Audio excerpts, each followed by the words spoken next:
or for so many different things. Everything we are doing in life is because someone told us to do.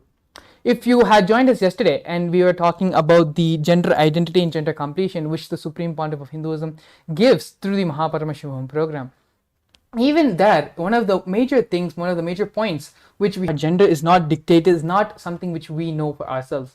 If someone tells you you're a boy, you have to accept that you're a boy. Someone tells you you're a girl, you have to accept that you're a girl. These are societal conditioning, societal patterns which have been put into us by society. And so that is why everything which we don't have any completion in that. Either in our gender identity, we are not experiencing completion. And it's the same thing with life as well. Society tells you to go to school, society tells you to go to college, society tells you to get a specific job in a specific range, market, or workforce, professional. To you is dictated by society. At the maximum, they might give you a few options here and there. Flow, the blueprint of your life is being given to you by society. And unfortunately, individuals, youngsters are not taught how to design their life, how to actually discover what is that they really want to do in life without a purpose. To put it in one simple word, life without a purpose. And so this is one of the many problems, one of the many things humanity doesn't know what to do. They're just so confused, not knowing what to do with themselves, not having a direction in life, not knowing what to do next. This is one of the major completions, one of the purposes of your life you're going to discover in the Paramashivam program, which Swamiji is going to be gracing us with today. Is going to be gracing us with all tomorrow. That was so beautiful, Mangala Maharaj. Now I think I should just skip the suspense and get into the real topic, which is training your brain to reflect the consciousness. That is the topic which we are going to be discussing about today.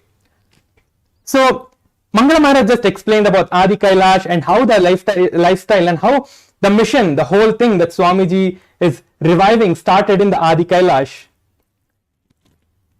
How is that related to the topic that we are going to actually be looking into, which is training your brain into reflecting the consciousness itself, reflecting Swamiji, the ultimate, Paramashiva himself? Well, the Adi Kailasa, the source place which everything started manifesting from Swamiji himself, is one of the places that Kailasa directly is manifesting from, which is the Kalpa Vriksha, the banyan tree. The Kalpataru, which is there as the Nijavatar of Paramashiva, as the living Kalpataru, which is the banyan tree, is Paramashiva himself, Swamiji himself, manifesting in the form of a Kalpataru, meaning a Kalpa as a banyan tree. It's a banyan tree, exactly. Yes. So that is the place which everything started from. So that is the ecosystem that is holding everything in Adi Kailasa. Now, what is the connection between that and this? That is what we are going to be seeing now. How is that going to manifest? How is that going to train your brain to reflect the consciousness, Paramashiva, Swamiji himself? Now, Mangala Maharaj, in Adi Kailasa, what is it that we enjoy the most when Swamiji was there? What is it that we enjoy the most in Adi Kailasa? Actually, Adi Kailash itself is such a good experience. In my time when I was there in Adi Kailash, for many different reasons, we used to go in awakening programs, or we would go to a different Adinam, we would travel for different things. But only when you come back to Bidadi, only when you come back to Adi Kailash, you feel like it is home. You feel, it just feels, there's a subtle experience that you have when you come back to Bidadi, when you come back to Adi Kailash. And that in itself is such a beautiful experience to have. It's Swamiji, literally his blood, sweat, everything is there in Adi Kailash. If you actually go and look through the Nithyananda, and you go through the history of Bidadi, history of the Sangha, you can see that even the laughing temple, the first kutir which was constructed, the first buildings which were constructed in Adi Kailash, Swamiji himself had put his own, using his own hands, his own blood and sweat was used in creating those places. He himself would not only put the bricks, even bake the bricks. He would get the mud, he would make it into clay, properly put it in the proper shape, and he would burn it in the whole night. He would put it for burning under the fire, on top of the fire, and he would even make the bricks. So forget about just even constructing the building, even making the material to make the building itself, Swamiji had done personally by himself. He had done so much of hard work to build Adi Kailash. And so literally you can say that not just in a spiritual sense, but even in a physical, in the reality of our plane, in our physical matter reality, Adi Kailash is literally Swamiji's own extension. Many times Swamiji himself has told that my whole body, my whole extension, Adi Kailash is literally the extension of his own body. And there are like so many experiences. I can just keep on going on and on and on about the different ways how Adi Kailash is special and how Swamiji himself has it's just an extension of Swamiji, the whole Adi Kailash experience, the whole breathing space of Adi Kailash. So many of my own personal skin diseases and problems which I have, they become irrelevant on Adi Kailash. Even if I go and travel to Chennai or some other place, it starts coming up. But then when I immediately come back to Adi Kailash, everything just, after a couple of days, after a couple of weeks, it just disappears by itself. And so Adi Kailash by itself is a kshetra. Many times we have gone over this point and we've told again and again repeatedly. And it's public knowledge. Adi Kailash is a very special kshetra. But it's much more, it just directly, it feels like home. The completion which happens on such a level, you didn't even know you needed to have completion in that place. Very beautifully, actually, yesterday we had a sharing from Jared, who shared that you don't know how far you have gone down until you attend the Paramashivam program. You don't even know the different kind of sufferings you're having until you attend the Paramashivam program. It is a literal acid wash the Supreme Pontiff of Hinduism is doing throughout our being, throughout our whole, and inside, outside, everything. The Supreme Pontiff of Hinduism, Swamiji, is just doing an acid wash and completely cleansing our being of any incompletions, any problems, and certain things. It's like when you have a problem in your life, it's like having, there's a certain thing, which is not attended to your house. It could be, a smelly slipper, a smelly sock, or a proper sewage which has not been cleaned properly. Initially, you know that the problem is there, but without attending to the problem, by and by, the smell starts growing in the house, and you also become insensitive to the damage which is being done. You start becoming insensitive to the junk, to the dirt, to the sewage which is being accumulated. And so because we have become so insensitive to the problems and the reactions and everything which is happening, and it's not that sewage is just, piling up in a corner of the house. It is spreading, it is creating diseases, it is creating problems, it is spoiling the food which you're cooking in your house. It's creating so many multiple different types of problems. But because we became so accustomed to the sewage, so it's just been there for so long, we forgot to even address it as a problem. These are the different kinds of problems. These are the patterns. These sewages are the different patterns which we are facing in our life, and we have become so, what is the word which I used? So redundant of it. We have become so accustomed to it that we don't even realize that it is there. Yes, Maharaj. So all our viewers may be thinking now that, yes, how is this all related to the topic that we are actually going to be discussing today? How is Adi Kailasa, the great ecosystem which has been built by the Supreme Pontiff of Hinduism himself, how is that going to help us? How is that related to anything in the Paramashivam program that is happening tomorrow and every day till March 1st? They all might be wondering this. Now, let me tell you all that the Paramashivam program is nothing but the whole ecosystem itself recreated to all of you and given as the Paramashivam program that all of you have been experiencing, and whoever are watching, whoever have never attended Swamiji in any other program, who have just come to the program, who have just come here and just seeing us for the first time, Adi Kailash is an ecosystem for enlightenment. Anyone who is seeking for enlightenment, or even if not enlightenment, even if you are just seeking for a better life, even if you are just looking for, okay, I need some kind of a change in my life. If you see any of the kids these days, any of the teenagers, anyone, they might be just stuck in their life in so many different ways. They are stuck in so many different problems in their life. What is Adi Kailasha? Mangalaha Maharaj has so beautifully explained now. That ecosystem itself is manifesting in the Paramashivam program. And through the Paramashivam program, all of us are getting our brain trained. And the initiation that Swamiji is giving, that is what is going to awaken and reflect the consciousness, the Paramashiva Swamiji himself in all of us.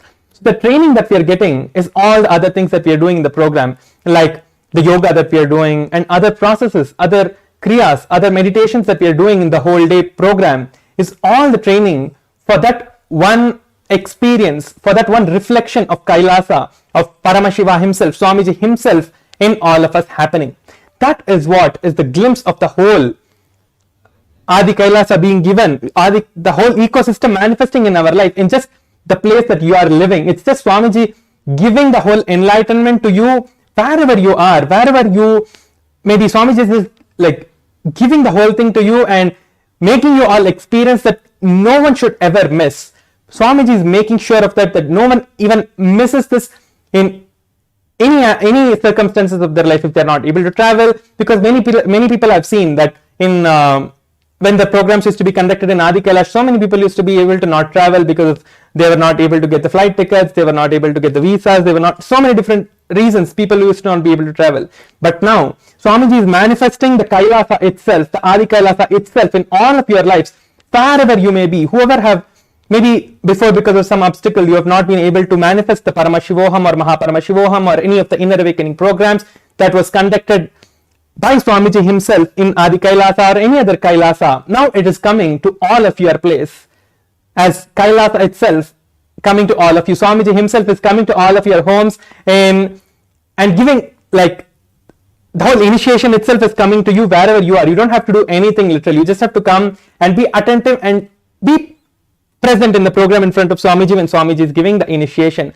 That is all that you need to actually do. There is nothing else, and there is literally nothing else that you have to do. There is only just coming and being part of it and sitting in front of Swamiji and nothing else. There is nothing else that I have to tell that you have to do this, you have to do that, nothing. You just have to come and be part of the program, sitting in. The rest will happen by itself. The training your brain means just sitting in front of Swamiji. Just sitting in front of Swamiji to for Swamiji to do what he's supposed to do. We don't know what Swamiji is going to do to us. Everybody, what Swamiji is going to do is completely different. The experience I have, the experience someone else has is completely different. It's never the experience is going to be the same. That is what you're going to experience in the Mahaparamashivoham program tomorrow. You're going to be getting trained and getting the consciousness itself of Paramashiva, Swamiji himself, reflected in your being. So you're going to be manifesting Swamiji himself in your life, and there is nothing more beautiful than this that could happen to anyone. Just to expand upon what Paramashivam Maharaj had shared, us in the Sarvanya Pitam with the energy and space of the Adi Kailasa Sarvanya Pitam.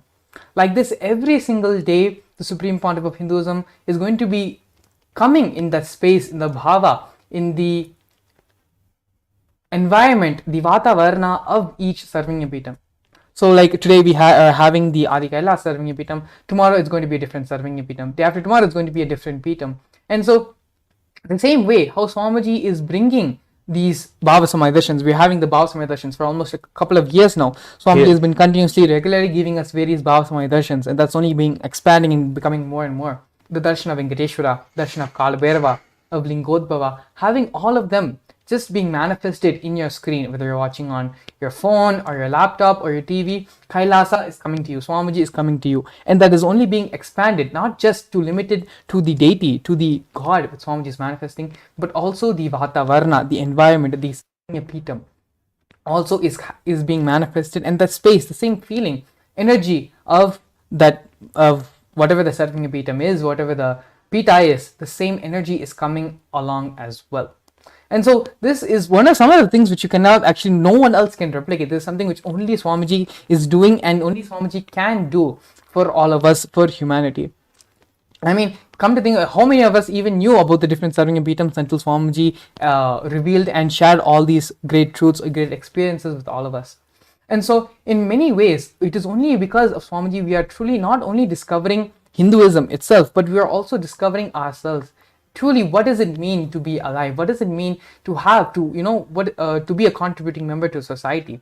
How do we find the solutions to the problems which we are having in our life? For all of these answers, it is only one: Hinduism, reviving the authentic Hinduism, which Swamiji is doing in every possible way, every possible aspect, and in every possible method. And so the topic of today's session, train your brain to reflect consciousness, is nothing but allowing Swamiji to work on you, being in the space of completion. Having the very beautifully, Swamiji had shared that in the Agamas, in the Jnana Pada, especially of the Agamas, all the Agamas are divided into 4 parts: Charya Pada, Kriya Pada, Yoga Pada, and Jnana Pada. So in the Jnana Pada part of the Agama, Paramashiva very beautifully says that to manifest any solution in your life, to solve any problem in your life, there is no need for any technique to be practiced. Knowledge is solution. These are the exact words that Swamiji said. Knowledge is solution. When you have the right knowledge, naturally the solution will manifest. Naturally, you'll come out of those problems. When it comes to fire, all of us have the understanding that if you touch fire, if you put your hand in fire, you are going to get burned. It is a simple knowledge. There is no technique which you need to do about it. There is no special seminar which you need to have about it. You simply know the fact fire burns. You put your hand in the fire, it will burn. It's a simple knowledge. It is the same way. Everything in life, when you have the right understanding, right context, you know why it is wrong for you, how it is going to damage your body, damage your system. Naturally, you will just, it's not even a question. No one has a question, do I go put my hand in fire or not? That no one does. Yes. You just, everyone, it's a simple mutual understanding everyone has. Fire burns. The same way, certain cognition, certain thought current, certain action, it burns your inner being, it burns the system, it burns the Swamiji in you. And it is this understanding which Paramashiva reveals in the Agamas, which the Supreme Pontiff of Hinduism is decoding and explaining to all of us in the language that we understand for our modern era, for the age which we speak. In this language, the Supreme Pontiff of Hinduism is giving and translating it in a way from the Sanskrit and the great Tamil of the languages in which these truths have been recorded to the language which we understand and speak. The translation of it is being done by the Supreme Pontiff of Hinduism and is being beautifully presented to all of us in a way where we can understand and we can speak in the same language in the same way. So coming again, these are all just glimpses, and as we said yesterday as well, we can only do so much by speaking. But it is only when you truly experience the program and listen to the experiences of others also who have gone through the previous Paramashivam programs, and they're going to be joining us, and they're going to be sharing on today's segment as well. We have a couple of devotees who are going to be coming and joining us and going to be sharing their experiences about the Paramashivam program. So you don't need to take our word for it, but you can even take people like you who are outside, who are studying, who are working, who have family, who have jobs. The amount of transformation which has happened in their life, in their own words, is incomparable. The amount of possibilities which open up in their life is unimaginable. They will be trying to do one thing, but a possibility, a door, a path, a new way for another thing opens up. Yesterday, beautifully, Tirupaya was sharing. He wanted to contribute, do more contribution through the field of yoga. And so when he entered into one step, he did one thing for establishing yoga studio, to start enriching people through yoga. He only did one thing, but he saw the second door was opened. And so when he went for the second door, he saw the third door opened. And then from the third door, the fourth, and like that, so beautifully, his life is expanded now. And nothing he did, all he did was attend the Paramashivam program and let life happen from there, let life take off from there. And so Swamiji is coming in the Bhava where he established the Adi Kailasa Sarvanya Peetham, created the headquarters, the base for where the mission started. From that Bhava, this Leela is what is going to be expressed through the Supreme Pontiff of Hinduism tomorrow. So for all of you out there who feel that you don't know what is happening in your life, you're not sure what to do next, you just followed the rat race, you just followed what everyone was doing. One sheep jumps over the fence, you're like all the other sheep, you're also jumping over the fence, but you don't know, you're having an inner struggle. What is that I'm supposed to be doing in life? What is my contribution for society? Everyone is becoming a doctor, a lawyer, but what is it that I want to do? What is it that I need? For all of this, the simple answer is coming to the Paramashivam program, attending the Paramashivam program. But Mangala Maharaj, we have not even told the people how to register for the program still. So all of you, please scan the QR code that is being projected over here, and you will get into the Paramashivam program link, and you'll be able to register yourself, or just fill your intentions, and we will reach out to you and help you manifest your reality and manifest the Paramashivam program in your life. So all of you now click on the QR code that is being projected over here, and you will be led to the intention form link, and you can fill your intention over there, and just filling this intention is enough. And filling this intention means taking a decision towards the Paramashivam program. That's all it is. The moment you just decide and tell that yes, I am going to attend the Paramashivam program, and I want the breakthroughs to happen in my life. So just the decision is enough. You will see that Swamiji is manifesting in your life and making all the things, any obstacle that you might be having, anything that you feel that you are having, this is my difficulty, this is the difficulty. Maybe you're if maybe someone in your house might not be wanting you to attend the program that Swamiji is conducting, or anyone who is any obstacle that you might have, you might not be able to do anything in your life, and because of which you are not able to attend the program, you can fill the intention form and just let us know that you want to attend the program, and we will make sure to reach you and cause your Paramashivam for you and make sure that you are able to attend the Paramashivam program. So now you can just scan the QR code and you will be able to fill your intentions in the QR code. Yes, thank you so much, Professor Maharaj. Going on, talking about the Paramashivam program. Alternatively, if you have not been able to scan the QR code, you can also just visit the website paramashivoham.org, and that will also lead you to the landing page where you can register and submit your intention to attend the program. Yes. We have a huge team of people who are waiting for you to come with your intention, and they are going to help you manifest the Paramashivam program for you. So even here, you take one step towards Swamiji for attending this program. Swamiji is going to manifest in, even to make this program happen in your life, Swamiji is going to be doing it for you as well. Yes. And so with this, in the next segment of our program, we're going to be having some devotees to come and share their experiences which they've had of the Paramashivam program in the previous batch. So stay tuned, don't miss their beautiful sharings where they're going to share how their life has completely taken a complete 180 and they're living a completely different life compared to the life they've been living before the program. So please stay tuned, we'll be back after a short break. A more intelligently connected world leads to a brighter future. An enlightened humanity leads to a better world. During the Paramashivam program, we help people to discover their superhuman possibilities and help them to find and achieve the true purpose of their birth by giving them the techniques, practices, and methodologies from the Vedagamas, the original source scriptures of Hinduism. The Supreme Pontiff of Hinduism is reviving the ancient original Vedas and Agamas in all its glory, in a user-friendly way for the modern mind. The Supreme Pontiff of Hinduism is transforming human beings into divine beings, reviving, initiating, and replicating the 463 powers from the Agamas revealed by Paramashiva. The Supreme Pontiff of Hinduism is not just giving solutions for every problem man faces, but is making them irrelevant to their lives by transforming human beings into divine beings. Listen. Any argument presented by your mind, body, your present reality to establish you are not Paramashiva, you are not omniscient, omnipotent, omnipresent. Anything presented to prove you are not Paramashiva is illegitimate. Decide this. This is super determinism. Understand? Anything you declare as illegitimate will lose power over you, will die in few days, few minutes, maybe in few weeks, whatever few days it takes. It will not have power over you. Understand? This is the method for sudden enlightenment. This is the method for sudden enlightenment.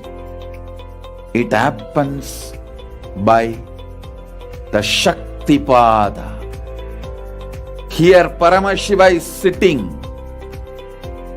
to tell you all, you are Paramashiva, you are me, with Shaktipada and Shaktinipada.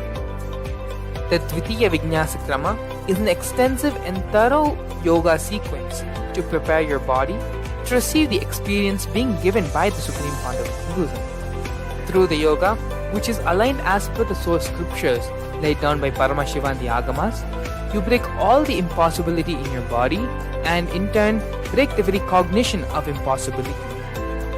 The program leads you to go beyond your human frame and limiting human ideas, which prevents you from living your highest possibility.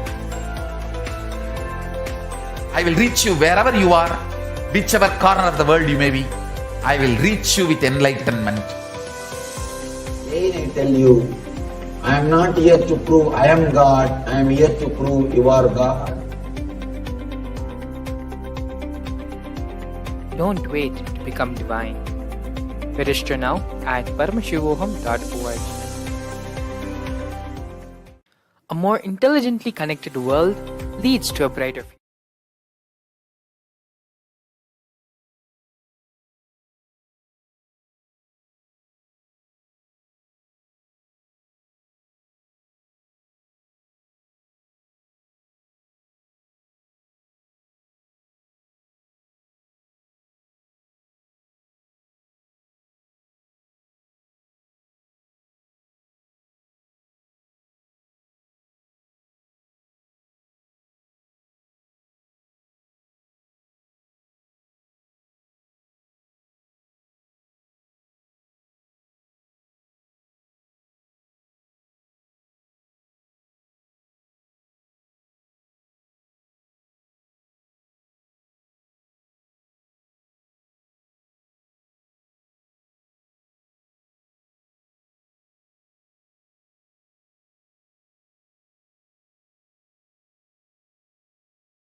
नित्यानन्दं परमसुखदं केवलं ज्ञानमूर्तं द्वन्द्वातीतं गगनसदृशं तत्त्वमस्यादिलक्ष्यम् एकं नित्यं विमलमचलं सर्वदी साक्षिभूतं भावातीतं त्रिगुणरहितं सद्गुरुं तं Namami.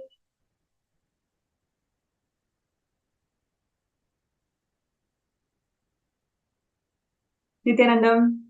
I welcome all the participants and viewers to this most eventful Bhava Samadhi Darshan. The Nijavatara, the supreme pontiff of Hinduism, Bhagavan Nithyananda Paramashivam, manifesting today as Maha Sadashiva Murti, gracing the whole world with his presence, with the Bhava Samadhi Darshan, empowering all of us to experience the superconscious mutation. I'm sure all the participants and viewers are having amazing time, especially the number of Bhava Samadhi Darshans for the last few months, how Swamiji is showering the whole humanity with his darshans and powerful satsangs, constantly inspiring us to make us realize that we are all Paramashiva, the inner divinity within us. So now today's segment is going to be one more interesting segment on the contributions of the Supreme Pontiff of Hinduism in gender equality. So before we get into the segment, we would like to share with all the participants that let us keep this space as interactive as possible. And if you have any questions, if you have any suggestions or comments, please feel free to use the MPSN group, the Paramashivam group in Facebook. So all you need to do is the QR code is being projected on the screen. So if you may scan the QR code using your mobile device, it will directly lead you to the MPSN group where you can post your comments, suggestions, and whatever you would like to hear from us, more from us, you can please post them there. And in the end of this segment, we're also going to be having a third eye scanning segment. So whoever is finding obstacles to manifest being part of Sarvanipita, or you're finding obstacles to manifest the Maha Paramashivam Season 2 program, you can request for a third eye scan, and that will also be scanned at the end of this segment. So, so how many of you are excited for this segment and looking forward to listen and know more about the the contributions of Supreme Pontiff of Hinduism in gender equality? You may feel free to post that in the chat or in the MPSN group. Yes. So today, before we get into the contributions of Swamiji in gender equality, the Tiruchengodu Sarvanyapeetham, one of the 21 kingdoms where Swamiji is the Guru Mahasannidhanam. So we'll be looking into how this whole Tiruchengodu Sarvanyapeetham was made, and mainly focusing on the humble beginnings of Kailasa. Today we know Kailasa as the first nation of Hindus, which is so historical. The plight of Hindus for the last 2000 plus years who went through brutal persecution, finally coming to the culmination where we all have the first nation, where the Supreme Pontiff of Hinduism is the sovereign and the constitutional authority guiding the whole humanity into the science of superconscious living. Today, Kailasa has established diplomatic relations with several nations in the world, and this, the policies of Kailasa is welcomed in global level, where it is actually being a trendsetter for approaching the world issues through the sciences, sacred sciences of Vedas and Agamas. And almost every week we have the Kailasa entering into diplomatic relationship with another country. And so many contributions and so many success of Kailasa nation we have been seeing. But how did this all begin? So that is what we'll be looking into the first part of the segment, which is the humble beginnings of Kailasa. Swamiji has time and again shared with all of us that it is always one person at a time and one being at a time. What we experience as Kailasa today, it is all because of Swamiji's hard work, 30 years of hard work, which is something unimaginable. As a single person, Swamiji has built this whole nation out of his sheer love and compassion for the humanity. Now, we'll look into a small video which actually talks about, or even shares where we can actually connect with the amount of hard work and the humble beginnings of Kailasa, how it all started, and what we are experiencing today as Kailasa's success is something unimaginable. But over the last 30 years, Swamiji's hard work is something we cannot even understand or recognize. So let's take a look at the video, which will actually where we can connect and understand Swamiji's hard work.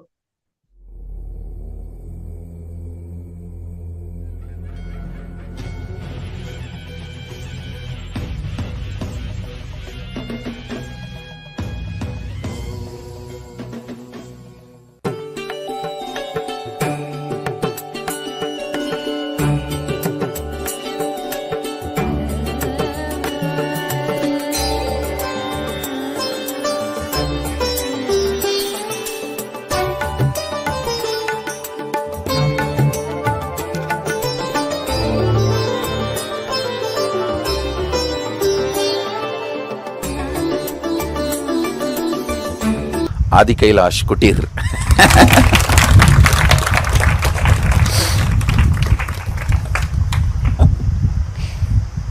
This is the first bed cum simhasan. In the night time I'll use this as a bed, and daytime I'll sit and bless the villagers or people who come for healing. And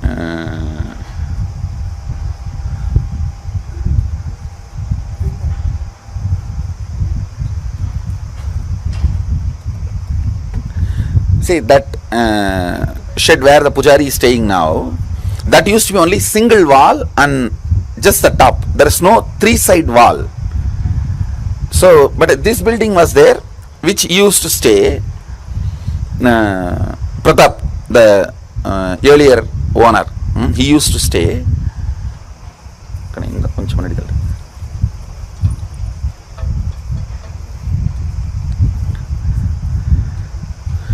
The first time when we printed calendar with banyan tree and Dakshinamurti, in 2003 we printed. Actually 2002 I did the foundation stone. A small bit land was given. These guys have already wanted to give, they committed to give. The registration process did not happen in 2002 because somebody was traveling in their family. The registration happened 2003, but the Bhumi Puja was done in 2002 with another one person who gave a small bit of land. And so foundation was laid actually in 2002 on Chitra Nakshatram and Namavasya. Now only we found out it was Chitra Nakshatram.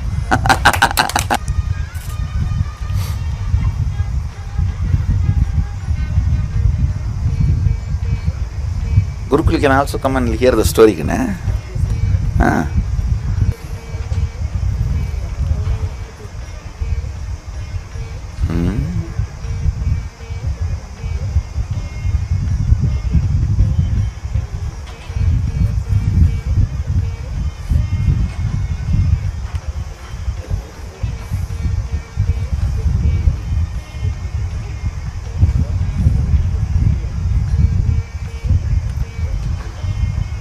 See, first calendar we printed, we offered to Dakshinamurti and brought it and stuck to the wall. Still it is there.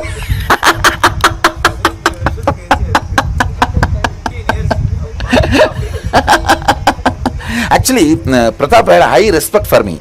So after he allowed me to started using this. He never stayed here. He used to stay only in that building. He shifted there.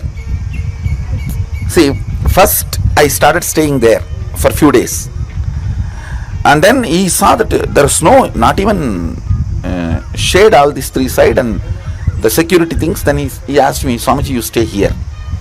Then started staying here.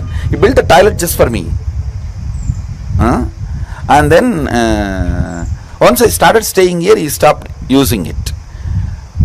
So if at all he comes, then I'll go and rest there. Used to have that one, that kayar mat cart, the kaitakatal solumala, kaitakatal kayar mat rope cart, that kind of a cart here. And then that started giving way. It became a little old. So then I started using this nighttime bed and daytime simhasan. This was the 2-in-1.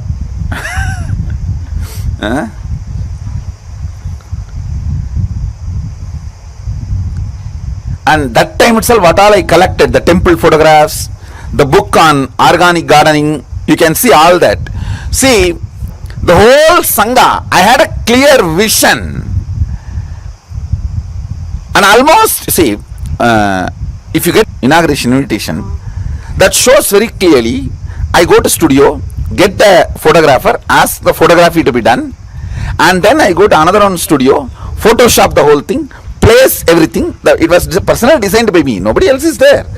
Designing, then fun making the CM agree to come. That was you are sitting CM. Inaugurated, we had two functions, one for Swamis, one for politicians. So sitting CM and ex-former CM both came. Video is there. Both of them came for inauguration. We have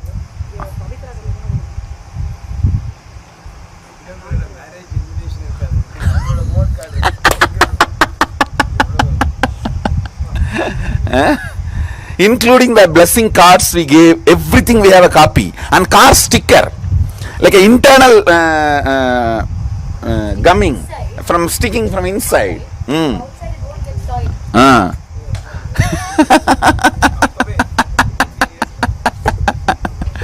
When we started, and where we get few hundred rupee and do a work, we get few more 100 rupee and do a work. That way of lifestyle, that way of functioning.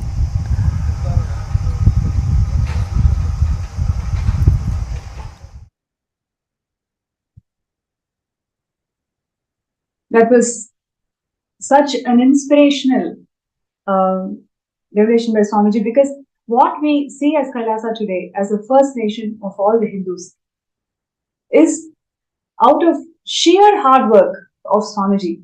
Right from like what Swamiji is saying, the sharings 2 decades before, how Swamiji started the whole Kailasa. And in today's segment, we will be seeing the humble beginnings of Kailasa in Tiruchengodu Adi, which is even before this Adi Kailasa sharing. So literally, how Swamiji started his first monastery.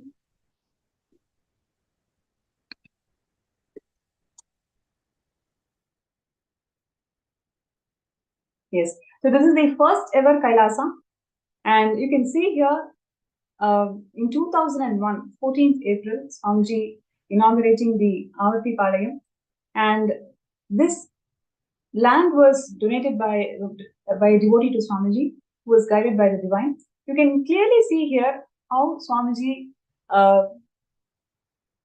is carrying the photos of the Guru and coming forward to inaugurate this historic place, the first ever Kailasa.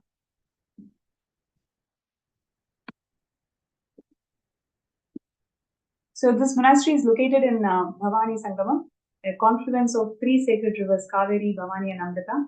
And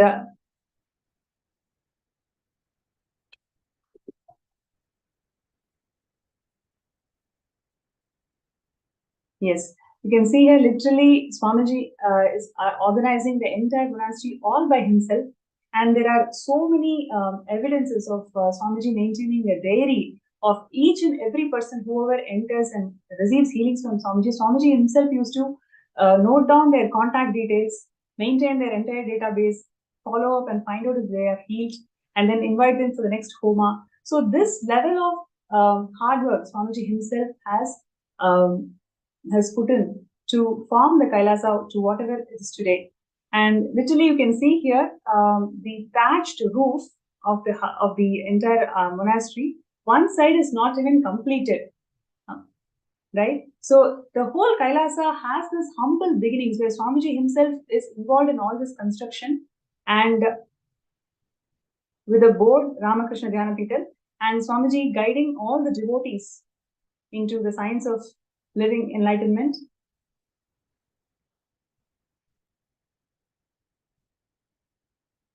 So there was hours and hours Swamiji spent in building each and every person, each and every being. So there are so many evidences where Swamiji has recorded a complete diary of all the people whoever visits the Adinam, receives healing, their entire contact database Swamiji maintains and follows up and ensures that they are healed and invites them for the next puja. And after they come to the puja, how we can develop into Adinavasi. So like that, each and everything Swamiji used to do all by himself back in 2001 itself, literally 2 decades before. And that was the beginning of the first ever Kailasa. And slowly from there to Adi Kailasa in Sivagampeetham. And then literally Kailasas spread all across the world. And today they are standing as the first nation of Hindus. So one of the important contributions in today's segment, we're going to see one of the important contributions of Swamiji in terms of gender empowerment. Gender equality is one of the subjects that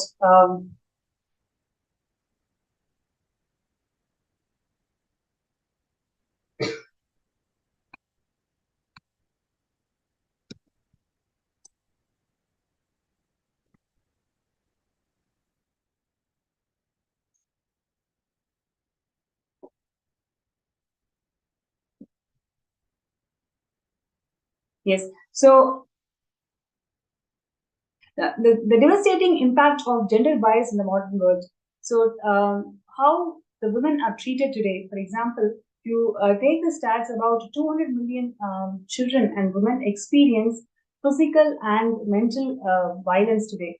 A study that was published in February 2021 found that women with promising academic careers have limited leadership prospects in workplace, and they also experience sexual and emotional violence in the workplace.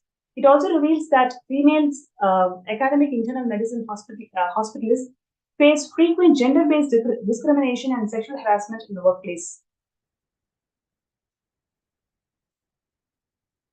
And they also receive low pay, fewer benefits, fewer opportunities compared to men.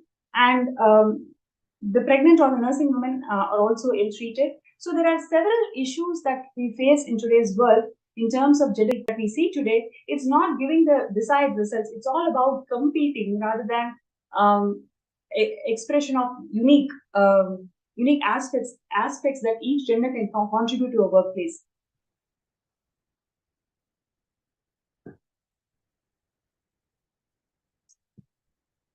Now, let us take a few minutes to look into women in Hinduism, how women is treated in Hinduism.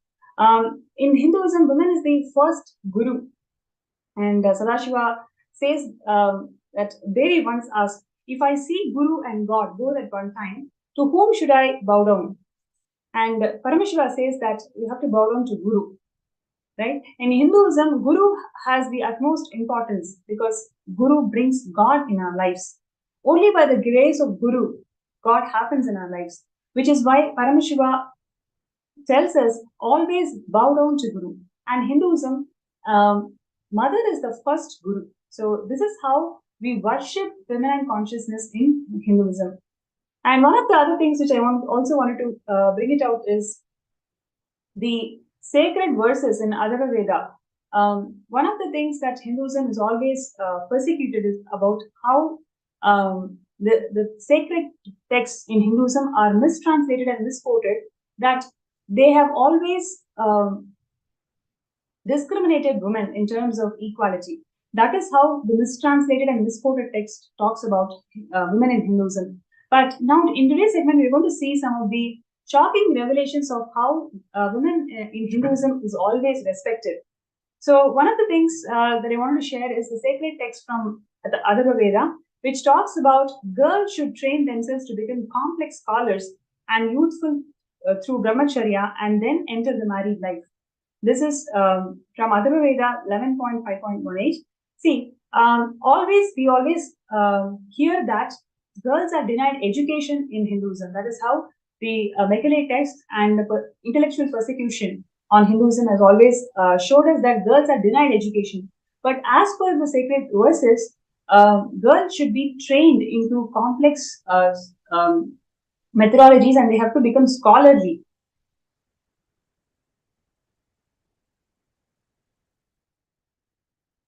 So next is parents should give their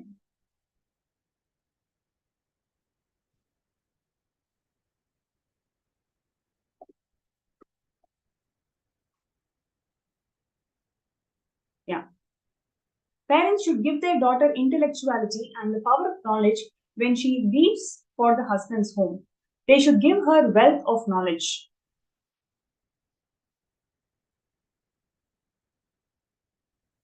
And once again, what we are seeing here is husband to wife, give us the discourse of knowledge.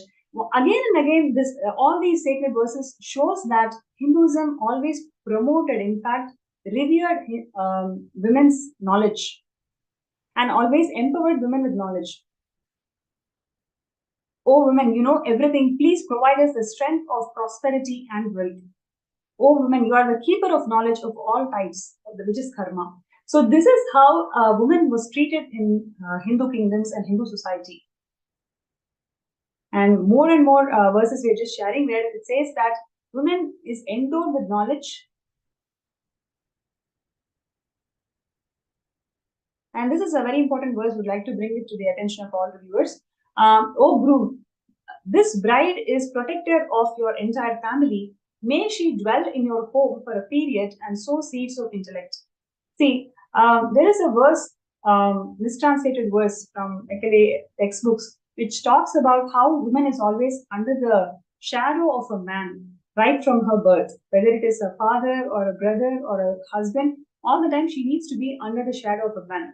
So this is how mistranslated and this text on Hinduism portray such that women is experiencing a lot of discrimination in Hinduism, but in reality, the women after marriage, she is revered for the kind of knowledge that she brings to the family.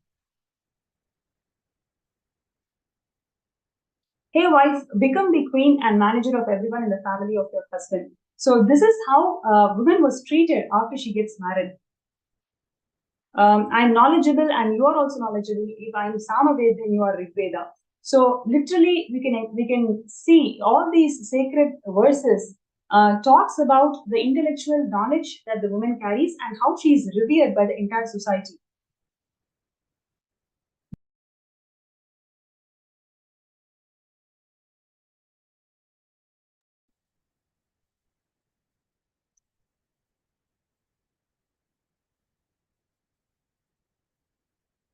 We've seen so far that the intellectual knowledge of women in the society is revered. And next, we are going to see about how women as leaders, how they evolved as leaders in Hindu civilization.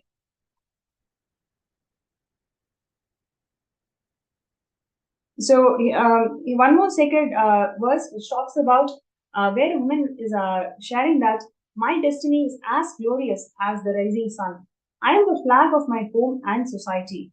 I am also their head. I can give impressive discourses. My sons conquer enemies. My daughter illuminates the whole world. I myself am winner of all enemies. My husband has infinite glory. I have made these sacrifices which make a king successful. I have also been successful. I have destroyed my enemies. You can see how powerful a woman used to be in Hindu kingdoms. Women should take part in legislative chambers and put their views on forefront. And in this mantra, it is enforced that wife or ruler should give education of politics to others. Likewise, the king should do justice for the people and queen should justify her role. So in every level, whether it is a woman in the society or in the kingdoms,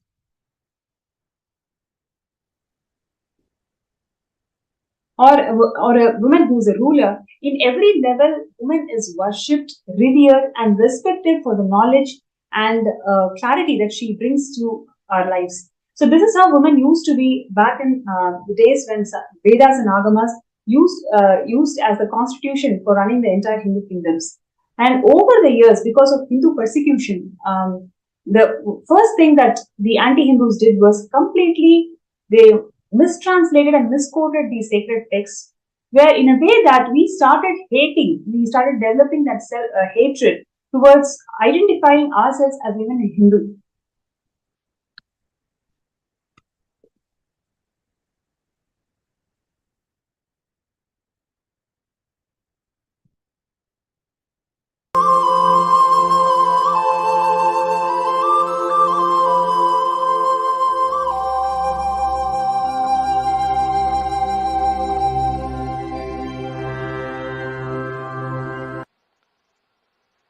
If you awaken the third eye, you don't have to go through, if you work on the third eye, you don't have to go through the regular, usual, logical system of thinking to come to a conclusion.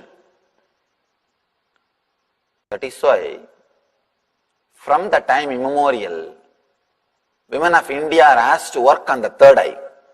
She is like a counselor.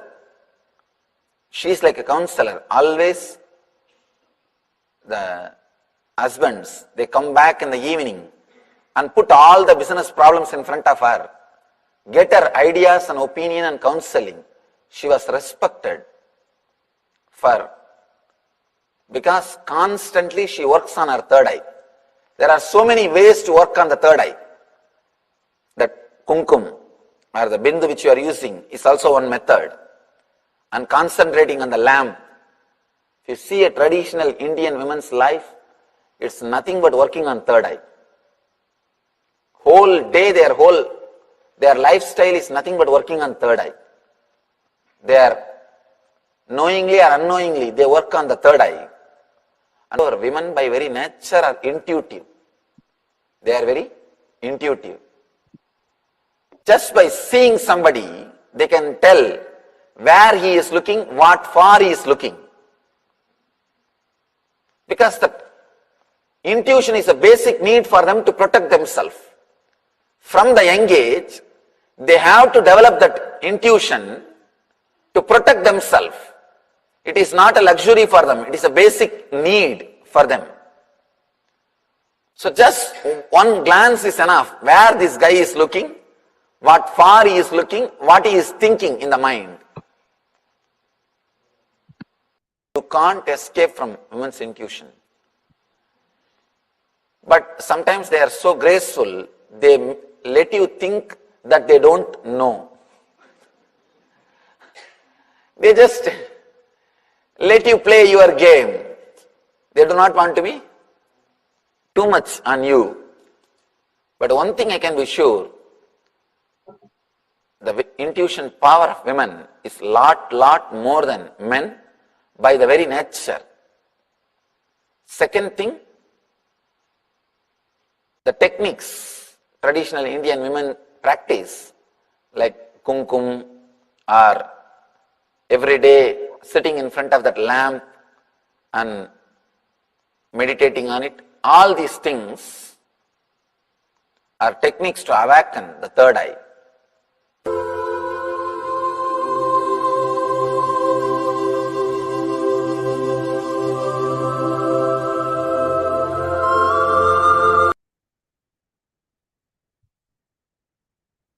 Now, let us also take a look at the Manusmriti, which is one of the most persecuted Hindu scripture, and how Manusmriti defines the roles and responsibilities and rights of women.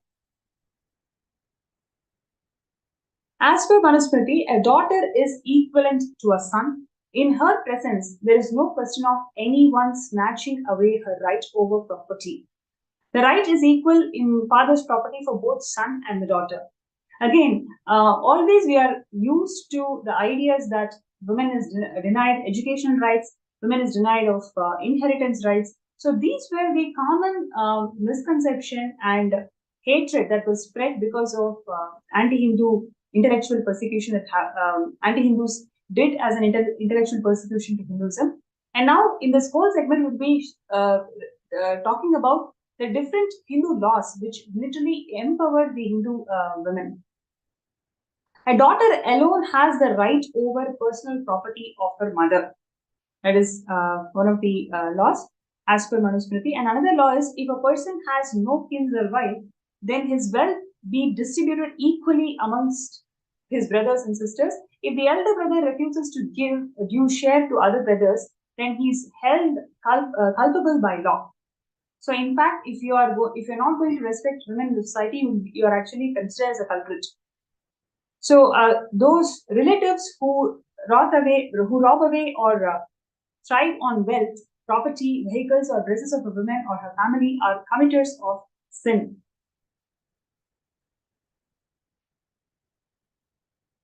So, Hindu CRPC section 8.28. So, if a woman is alone because she has no children or no men to provide for her security in her family, then it is a duty of the government to ensure her safety and security.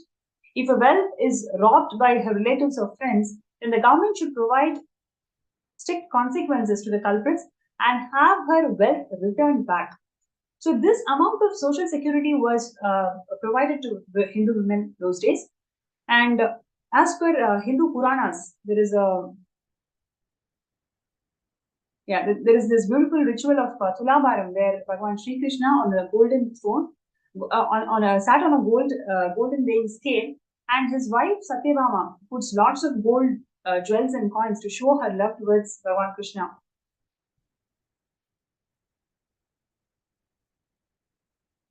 What this shows is that one angle to look at it is Devi Satyabhama had her own independent wealth and property apart from what she had shared with Bhagavan Krishna. And for more than 4,900 years, until British broke and changed the Hindu law of succession and inheritance, Hindu women had right to inherit their own wealth, property, and assets.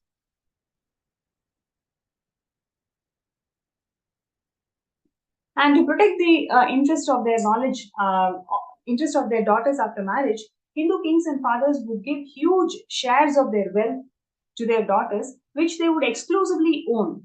And as per Hindu law, it could not be taken away from her. But this was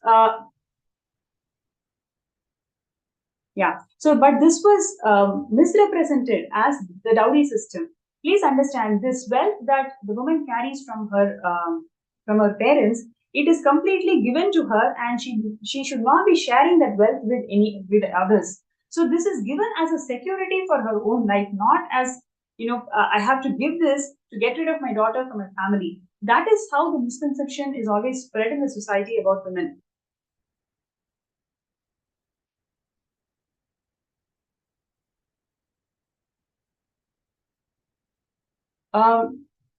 Yes. So ensure that these women never weep out of sorrow. So even they cannot cry as per Hindu law. Please understand, women is revered, respected, and so much of security and protection is provided to women. The society that respects women is a heaven, and where women are denigrated, even the noble actions go waste. If you have a chaste woman in your life, either as a wife or as a daughter or as a sister,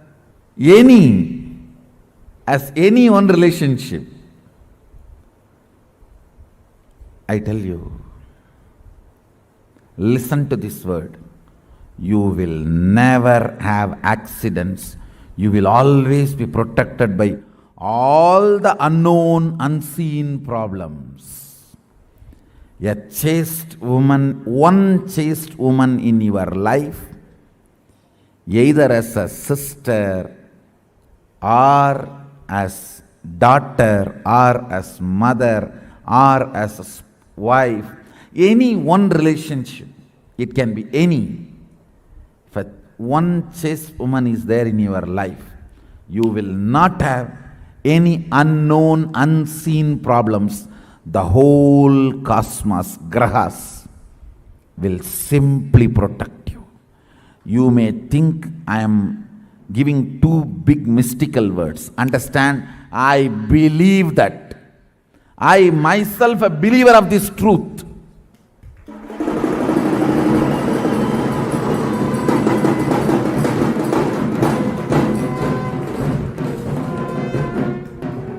I myself a believer of this truth.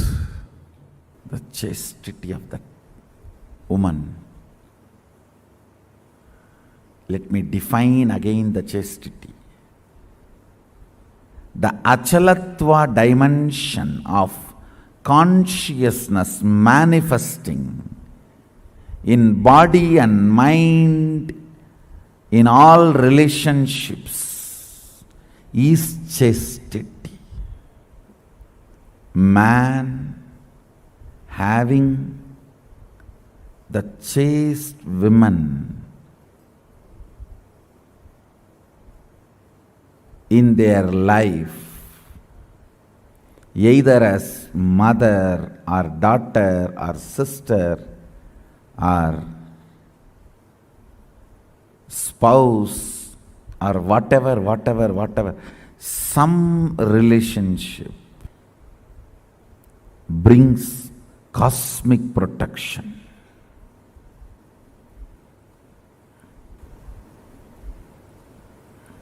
You don't know the power of it. Maybe I'll have to have few days satsang just for that. Just for that.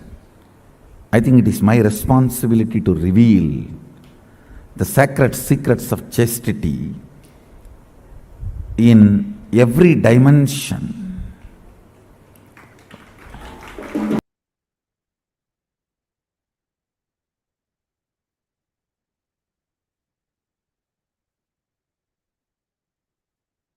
Yes.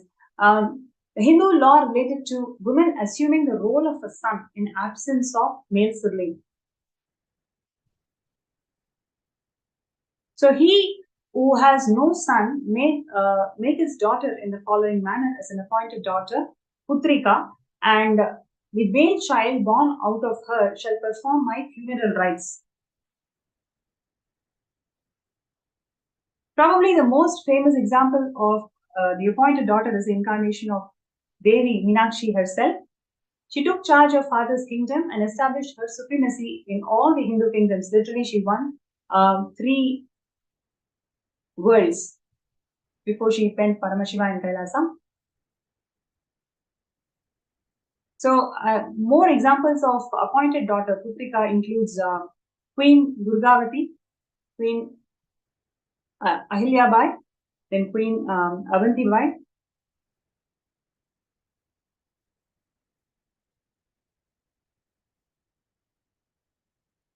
And then we also have Rani Lakshmibai.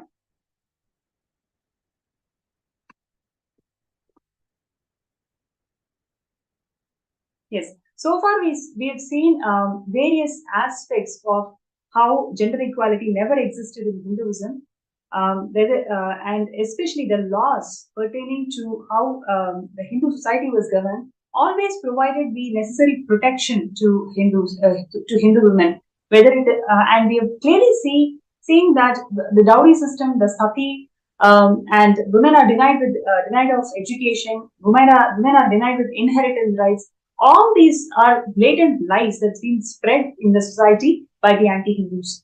And now in the next segment, we're going to see one of the most persecuted traditions of Hinduism, which is the Rudra Kanya tradition, which is actually called as a Devadasi's tradition, which is completely persecuted and spread lots of lies about it. So now we are going to see the Sarvaparitraga of Vellayammal, who used to be dancer from the dancer in the Srirangam temple. And in the Tamil month of Vaikasi, the Alauddin Khilji, who was the Sultanate who sent his commander to literally destroy the entire Srirangam temple.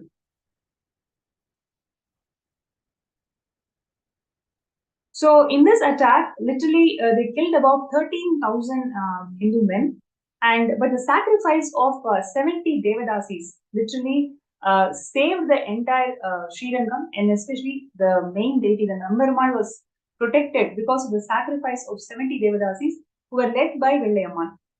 The army of the Sultanate looted the entire lot of gold from the temple, but they were not able to seize the main deity, which is Lord Raghunatha, Nambarummal.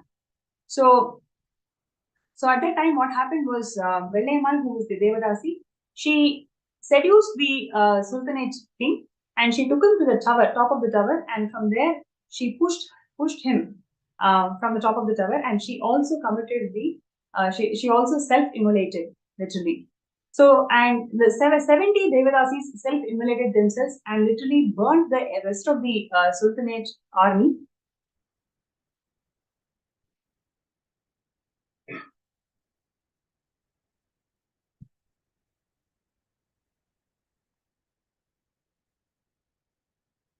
So it is because of the ultimate sacrifice of Vellayammal and the 70 Devadasis, which literally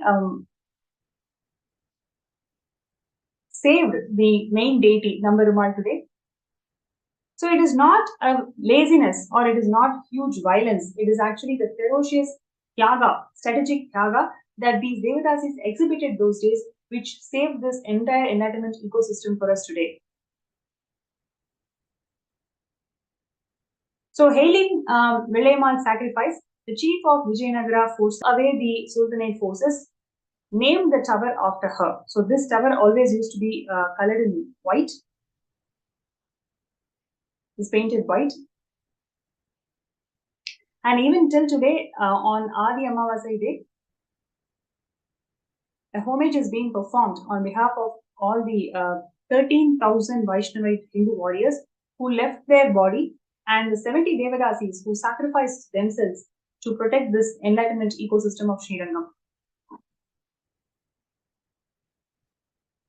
So the so-called gender equality that we are seeing today is actually infused in the Hindu kingdoms by anti-Hindus. It is not the Hindu scriptures.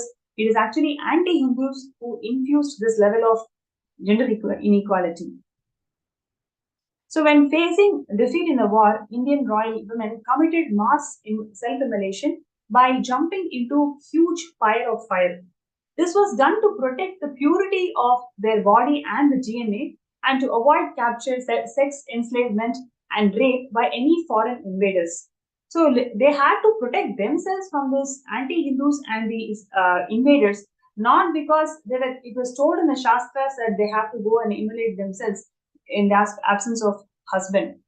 So Rajput women burnt their bodies rather than drinking poison because even after their death, they didn't want their bodies to be touched by any men. So simultaneously, men would tie an orange cloth on their head and ritually march into their battlefield, fighting much larger army until death. Traditionally, the war is called Sakha. So far, we've seen a glimpse on how the Hindu women are empowered in the society, whether it is in terms of education or property inheritance or the administration skills or how they protected and held the whole ecosystem together with their strategic tyaga. This is what we have seen today. And Swamiji has literally revived all of these aspects, whatever we are talking about, how women used to be empowered in Vedic era. This is exactly how Swamiji revived this entire tradition. And today we are in the world where we are literally experiencing 300 plus million girl children and women are experiencing sexual enslavement, sexual violence in the workplace and elsewhere. So, but Swamiji has revived Hindu feminism and made us all experience what is feminism in its true sense.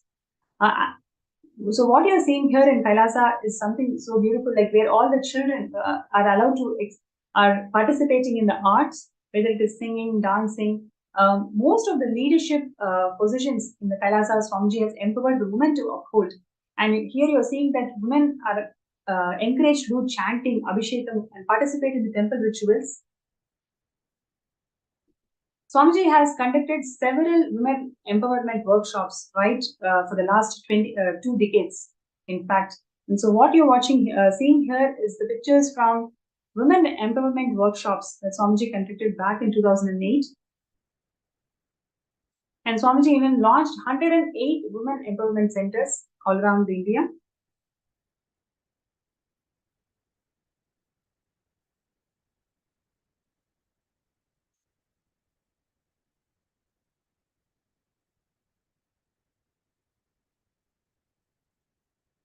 And Swamiji also introduced Nithyananda Grama Seva Yojana, where women from rural parts of India, they are empowered to self-sustain themselves.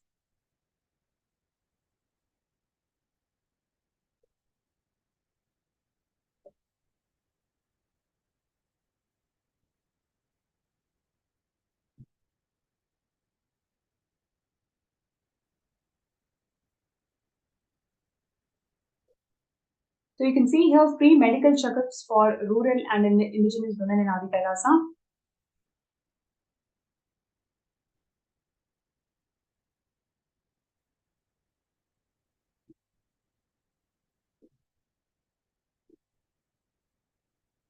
So several such initiatives the Supreme Pontiff of Hinduism has established in the last 3 decades of bridging the gap in the society about gender intolerance and gender inequality.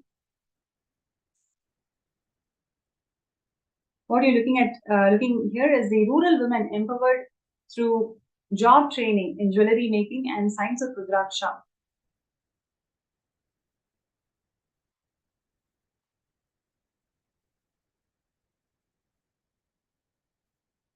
Kailasa also offers spiritual and mental well-being counseling to rural and indigenous women.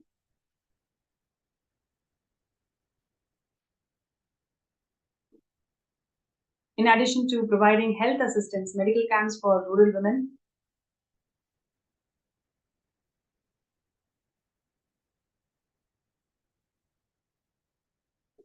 They also train for labor and trade through agronomy, farming, cultivation, and agriculture.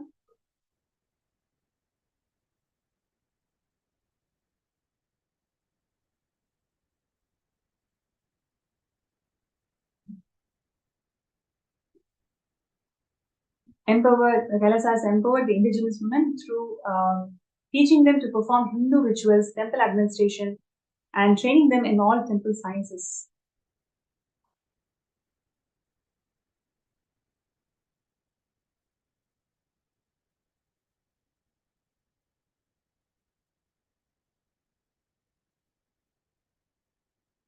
So far we've taken a short glimpse of various contributions that Swamiji has done to bridge this gap in the society where women feel suppressed and devoid of rights in today's world.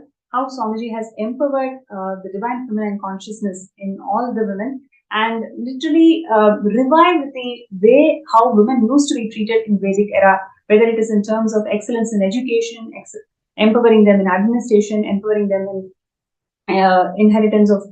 inheritance and empowering them in expressing themselves through arts and tyaga, the undeniable tyaga that woman is always epitome of. And today we are going to be having a speaker who's going to share her experiences of being in Kailasa as a woman, how she was able to overcome the gender inequality that she faced in society, and how Swamiji's teachings literally empowered her to discover who she truly is. So it is my pleasure to welcome Ma Durjati to the show today.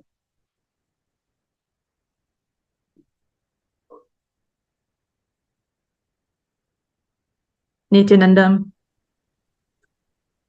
Yes, Nithyananda Ma. So first of all, thank you so much for joining the segment today. It is my pleasure to welcome you. And like I mentioned to all the participants and viewers, you've definitely gone through a lot before meeting Swamiji. And after meeting Swamiji, you can you can definitely see the changes and the confidence that you radiate as a being, as a woman in the society. So would you like to share an insight about how it was for you to be in the society before you met Swamiji, and how the teachings of Swamiji empowered you to face the society and be sure of who you are? I knew from a young age I was different. And throughout my life, I just felt like I didn't quite fit into the world, and I felt somehow, somewhere out there, my tribe is out there waiting. And it turns out it's you guys. I've been, an LGBTQ woman since a very young age, and as a woman, we go through our struggles, our ups and downs, wanting to feel safe, having trouble feeling safe, and you add the layer of also being LGBTQ plus on the spectrum of that. It's another layer of challenges you have to deal with, and I struggle to find my place in the world. But before I knew what Tiaga was, I strongly feel that's what I expressed throughout my life. And ultimately, that's what led me to finding Swamiji and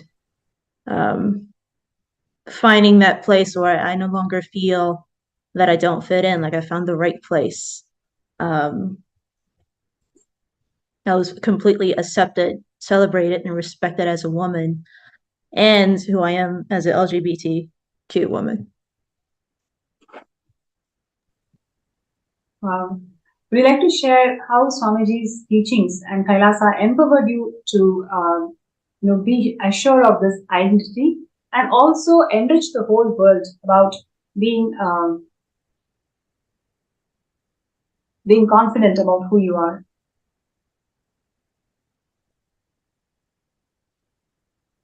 I watched when I first came to Swamiji, I found him on YouTube, and I found him by looking up Kundalini Yoga. But I also watched his videos about female empowerment and Hindu women, and that greatly appealed to me. And I remember him speaking about him being transcendental gender. He was beyond gender as a Raja sannyasi. And I found that incredibly appealing. And I got the invite to be Adi Kailasavasi, Adi Navasi at that time. And I came straight away. I wasted no time coming to India. And I was still learning about Swamiji and Hinduism's views on LGBTQ and women as well. And I had an open mind coming in. Like, see, Swamiji was my absolute very first introduction to Hinduism. I did not know Hinduism before him. So I was eager to hear how he would his teachings and what Hinduism teaches about LGBTQ. But while I was there, I noticed, like, wow, there's so many powerful, intelligent women here, and the majority of his leadership were women. Many sannyas, many grihastas, many mothers, grandmothers, even like young teenage girls, incredibly intelligent, powerful young women, like 16, 17. They already had leadership roles and they were rocking it. And I was so thoroughly impressed. And I remember just a few weeks into being Ahinavasi, he spoke about the LGBTQ views and mentioned how we're actually respected, celebrated, and revered in Hinduism. And he started talking about the 11 genders. And I was just floored. And I'm like, see, I mean, I already knew this was the guru for me, but then I definitely knew that he was the guru for me. And Hinduism was absolutely a place I could go home. I was no longer orphaned. Hinduism was absolutely the path for me. Swamiji was the guru for me. And there was a place in Kailasa for me in my own unique path. And I was empowered and celebrated and accepted by many around me, and many like me as well. And since becoming his disciple, I felt incredibly empowered over the years, incredibly confident, like more sure about who I am. And I also learned that I'm more than just, LGBTQ. Like there's more. There's more layers to gender than what you read and learn about in society. There's more of a deeper spiritual aspect to it. So knowing that in Hinduism, there's 11 genders, like I learned more about myself. And it's been a beautiful journey of growth. And to be handheld by Swamiji himself in this journey, I feel more empowered than I've ever been in my life, for sure. Yes. Wow. Thank you so much for sharing your journey with Kailasa and Swamiji. And I'm sure there are so many more women out there who are looking for solution, who are looking for that self-assurance of, being confident about who they are and enrich the world with the intelligence, innate intelligence that they are endowed with. So your journey is definitely inspiring for all of us. And would you like to share about why do you see Kailasa as the only solution for the world? Where especially we are experiencing more than 50% of the women experiencing sexual violence and sexual harassment in their workplace and in their families. From what I've learned being Hindu and everything Swamiji has taught, women are divine. Women are powerful. Like the force behind the universe is feminine, Devi, Parashakti. And there's thousands upon thousands and thousands and thousands of scriptures empowering women and sharing the importance of worshiping the divine feminine, completion with mother. Every step of the way, like Hinduism has always protected women, stood up for women, empowered women, even down to laws about inheritance, taking care of a single woman who does not have a husband or family and such. The Rudrakanya tradition. And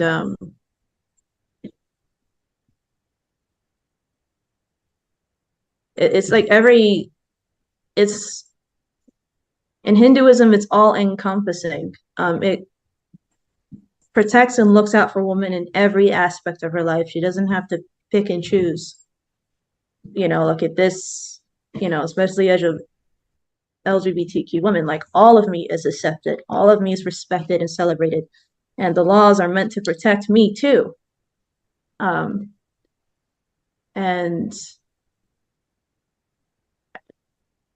Hinduism celebrates every aspect of a woman and makes sure that it cares for her, protects her, and empowers her in every single way. She is completely revered. As every woman in Hinduism is a form of Devi, Parashakti, and the worship is what it seems like it's all about. You have to see and respect every woman as a form of divine mother, a form of Parashakti, and every aspect of it, medical, legal, social, political, the worship aspect of it, it's all to support a woman in Hinduism. And in Kailasa, Swamiji embodies that in every level. And I feel it will provide support for a woman unlike any other organization or body or government you've ever seen out there in the world. I feel it'll be on the cutting edge of women's rights, like beyond. And it'll be an example to the rest of the world, I feel, that how to revolutionize women's rights, for all women. That's what I feel. Yeah. Thank you so much, Gurjyoti, for sharing your journey with Swamiji and the journey with Kailasa and how it has empowered you. Thank you so much for joining our segment today. Nithyananda. Dear viewers and participants, that is the journey of Gurjyoti, and there are so many more millions of women out there who's looking for a solution, who's really looking for some voice, some support that can empower them, that can assure them who they are, and that can make them powerful, feeling empowered about their existence as women in this market. Swamiji has revived the Hindu feminism in all its senses, whether it is in terms of empowering them emotionally, physically, and spiritually. So Kailasa stands as a testimony of how women can be empowered and how women can express their all their abilities as how a Hindu woman used to. So the need for Kailasa is where literally every single one of us can feel that assurance, can feel that empowerment where who you are, who you truly are. In a society where there is so much of judgment, so much of abuse, so much of harassment, Kailasa stands as a pillar of support for all the women out there. So if you feel so connected to this cause, to help, to empower, to enrich all the women out there, it is an opportunity for you to be part of Kailasa. Sarvanyapita is a project where uh, all the various initiatives of Kailasa is supported. So by you becoming a Sarvanyapita Ejaman, you are becoming part of Kailasa. Now, we are looking for seed money for building the infrastructure of Kailasa, and Maha Kailasa is going to be open this year. So we welcome each and every one of you to join this moment where we can all become part of Maha Kailasa and open the Maha Kailasa for the whole of the humanity to be part of it. So all you need to do is join. You can file your intention in skshjp.org/contribute. So the intentions are the form is being projected on the screen. You can sign up for skshjp.org/contribute. And if you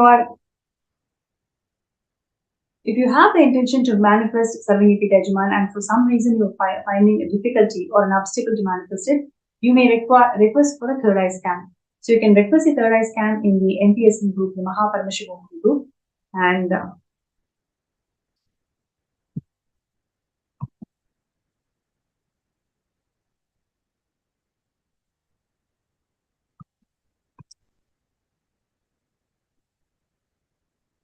also would like to hear from the participants today. So many of you are women, and you have definitely connected with various other women in your society, in your office place, how they feel about themselves, how confident they are able to move and express themselves in society, you very well know. But on the other hand, after Swamiji has given all these initiations and powerful cognitions, how you are handling the society should be very different. We'd like to share your thoughts and your cognitions on how women empowerment is being supported by Kailasa and Swamiji in a big way. Also requesting all the participants, whoever would like to have a third eye scan, you can post that in the MPSN group.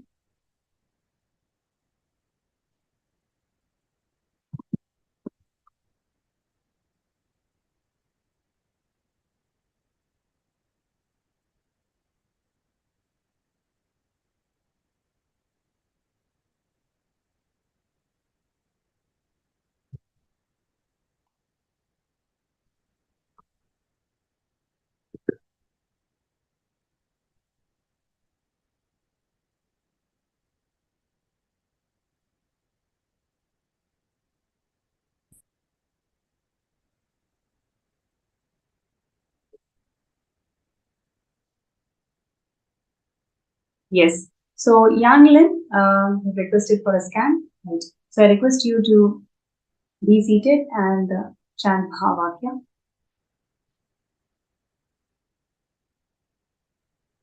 Om Nithyananda Paramashivam. Om Nithyananda Paramashivam. Om Nithyananda Paramashivam.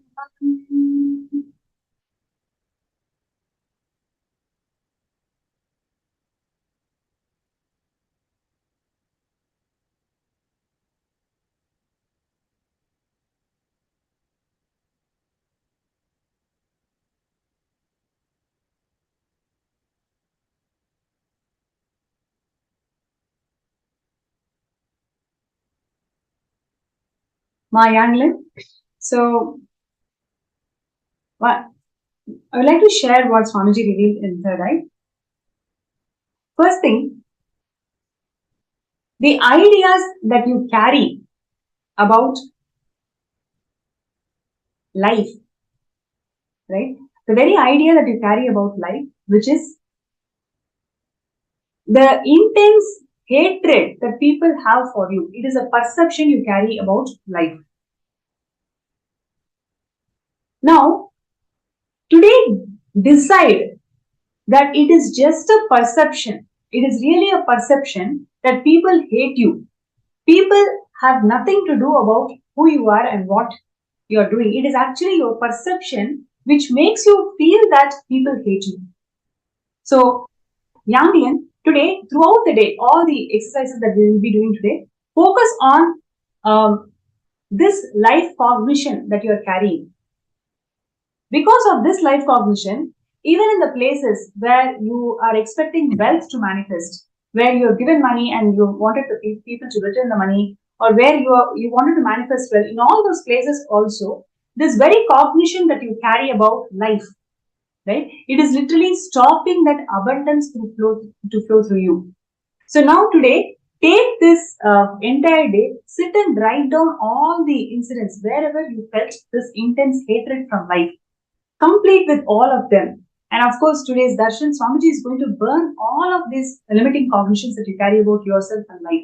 Intensely connect with Swamiji and pray during the darshan for you to experience healing, for you to experience auspiciousness from life. So, with this, I would like to share with you, moment you start completing with this life cognitions, you will see wealth starts happening in you and you will be able to make it happen.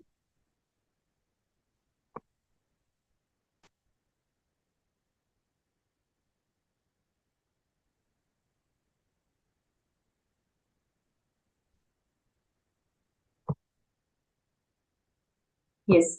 So with this, we come to the end of this segment. I encourage and request all the participants, even if you have the intention to become a Sarvingapita Yajaman, but you don't know how to manifest, you need to understand that you need to take the first step. Just you taking that first step, Swamiji is going to take million steps for you to manifest this reality for you. So requesting everybody, all the participants and viewers, decide to be part of this Kailasa Nation, which is going to solve so many global problems that we are facing in the world today. Kailasa is the only solution that the humanity needs, and Swamiji is reviving Kailasa exclusively for all of us, and he has descended as incarnation of Paramashiva to revive Kailasa and bring back the glory of Hinduism, which has time-tested solutions for all the global problems that we are facing in the world today. So with that note, we'd like to end today's session with the Purna Mantra. Om Namidam Purnat Purnamudachyate Purnasya Purnamadaya Purnameva Vasishyate Om Shantihi Hari Om Tatsat Sarvam Bhagavat Shri Nithyananda Paramashiva Padukarpanamastu Om Nithyanandam.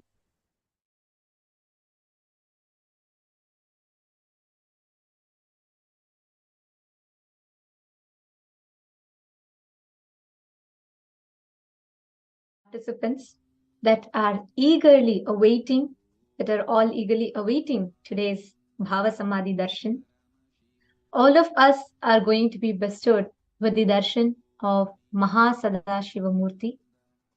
We are going to be having the divine audience with Paramashiva himself, where all of us invariably, whatever walk of life you are from, or whatever space that you are right now in, nothing matters. Whether you're stuck in some issues or you're stuck with something inside you or outside you, none of these matter, because all of us are going to enter into the Bhava Samadhi. All the live viewers that are watching us on YouTube and Facebook, if you want to be a part of this live Bhava Samadhi that's happening, you can avail this opportunity by signing up for Mahaparamashivam, because in Mahaparamashivam, right now, in just a few more minutes, we are going to be having a very, very special darshan and a very special session directly with the Supreme Pontiff of Hinduism himself. So thank you so much for all the viewers that have joined us. anybody that wants to be a part of this is the call for all of you. Join us for Mahaparamashivam. And every day we are blessed with various different darshans and exclusive sessions with the Supreme Pontiff of Hinduism. Yesterday, Swamiji had a very powerful session, just one session, which is equivalent to 10 Mahaparamashivohams. And Swamiji simplified one of the most complicated concepts about Hinduism and some of the most complicated things about Hinduism. Swamiji gave it in the most simplified, most practically applicable method to all of us. So do not miss these exclusive sessions. I know there are so many of you out there wanting to be a part. So do not miss it. Please sign up and you all can join us